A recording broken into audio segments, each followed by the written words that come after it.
கன்னத்தில் அறைந்தால் கன்னத்தை காட்டச் சொன்னேன். தீமை செய்தால் நன்மை செய்ய சொன்னேன். கன்னத்தில் அறைந்தால் கன்னத்தை காட்டச் சொன்னேன்.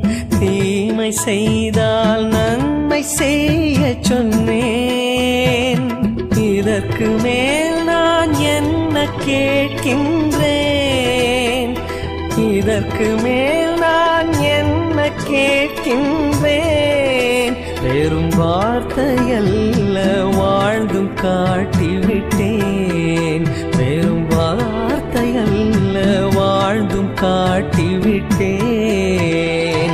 இதை என் நினைவாய் செய்ய மாட்டாயா? என் உடலை உண்டு உயர மாட்டாயா?